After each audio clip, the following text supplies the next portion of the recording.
दोस्तों, मोदी जी चुनाव से ठीक पहले विदेश यात्रा पे क्यों चले जाते हैं? मोदी जी अपनी छवि को चमकाने के लिए ठीक चुनाव से पहले किन राजनीति का आराधना करते हैं? देश के प्रधानमंत्री किन शर्तों पे अपनी छवि चुनावी बना रहे हैं दोस्तों? या यूं कहूं कि अब मोदी जी की उन्हीं के पार्टी के बैठकों में जगह ना होने के कारण मोदी जी चुनाव से पहले विदेशों के चक्कर लगा रहे हैं। पूरा मामला आपको इस वीडियो में विस्तार से समझाते हैं, तो वीडियो के अंत तक जरूर बने रहिएगा। नमस्कार, स्वागत है आपका द घंटाप में। मैं आपके साथ दोस्तों, मोदी जी के झोली के राज दिन ब दिन आप कह लीजिए खुलते जा रहे हैं। अब आप बताइए, प्रधानमंत्री नरेंद्र मोदी राहुल गांधी, अरविंद केजरीवाल को गले नहीं लगा सकते, नागपुर जाकर मोहन भागवत के गले नहीं लग सकते, लेकिन उसके बावजूद मोदी जी जेलेंस्की और पुतिन के गले लगकर रूस और यूक्रेन की लड़ाई के बीच में एज अ मीडिएटर देश दुनिया जीतने का ऐसे जो है वो इमेज क्रिएट करते हैं।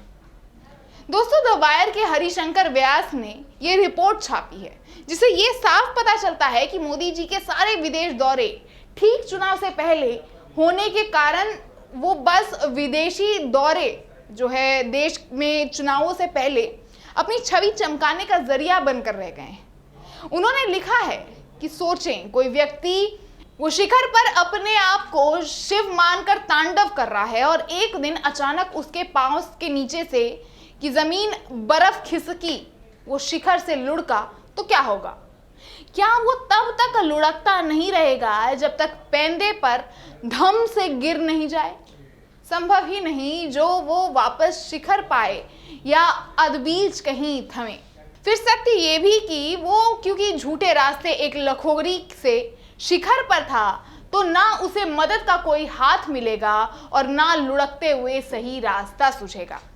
उल्टे जो लोग तांडव की तुताड़ी या तबला बजा रहे थे, वो भी मन ही मन प्रार्थना करते होंगे कि मुफ्ती जल्द मिले।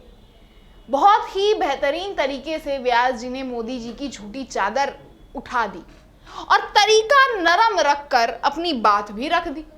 इस अनुच्छेद में व्यास जी ने मोदी जी के शिखर वाले नजरिए को दर्शाते हुए ये बताया कि शिखर पर पहुंचकर भी फिसलन नहीं पीछा छोड़ती।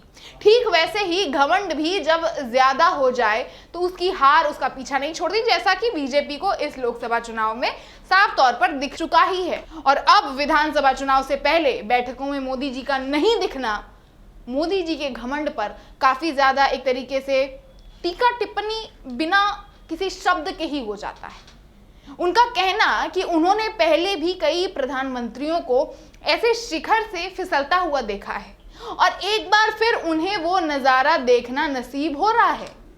जब देश का प्रधान देश में चल रहे चुनाव के बीच चुनावों में हिस्सेदारी लेता हुआ ना दिखे और विदेशों में घूमना फिरना उन्हें ज्यादा पसंद करता है, और यूक्रेन की मुलाकात तो सबके लिए आप कह लीजिए एक तरीके से हैरान करने वाली है। जहां 30 साल से देश का कोई प्रधानमंत्री यूक्रेन नहीं जाता, लेकिन अचानक मोदी जी वहां चल रहे जंग के बीचों बीच पहुंच जाते हैं।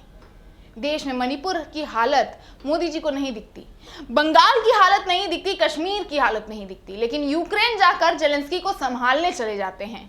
क्यों? देश के प्रधान को देश की हालत नहीं दिखती, लेकिन विदेश जाकर उनके हालातों पर गले लगा रहे हैं, जिसपे व्यास जी सवाल भी उठाते हैं। वो कहते हैं, जाहिर है विदेश का हर राष्ट्रपति और प्रधानमंत्री अब नरेंद्र मोदी की यात्राओं को औपचारिक फोटो शूट से अधिक महत्व नहीं देने वाला। इसलिए ये भी लाख टके का सवाल है कि प्रधानमंत्री मोदी करे तो क्या करे? लुढ़कने के अलावा ऑप्शन क्या है? वो राहुल गांधी, अरविंद केजरीवाल को गले नहीं लग सकते, नागपुर जाकर मोहन भागवत के गले नहीं लग सकते।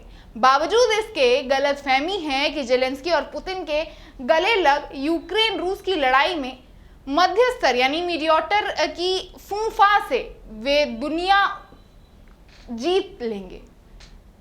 घर में उनका पुराना जलवा लौट आएगा। दोस्तों, मोदी जी की पार्टी बीजेपी ने अभी तक अपना अध्यक्ष नहीं चुना है। काफी लंबे समय से उनके अध्यक्ष का सीट जो है वो रिक्त है, खाली है। पार्टी अपने 2-3 फैसले गठबंधन पार्टियों के कारण ऑलरेडी बदल चुकी है और मोदी जी इन सब कालचक्र में कोई भी ओहदा संभालते हुए नहीं दिखे हैं।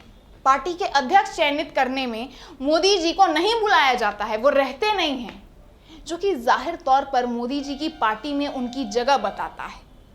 खैर, आपको क्या लगता है दोस्तों, मोदी जी की ये रणनीति है या उनकी जगह अब सच में पार्टी में नहीं रही है? आपको क्या लगता है कि ये मोदी जी की रणनीति हो सकती है या फिर ये सच में कोई जो है मोदी जी ही अपने राजनीति में फंस चुके हैं?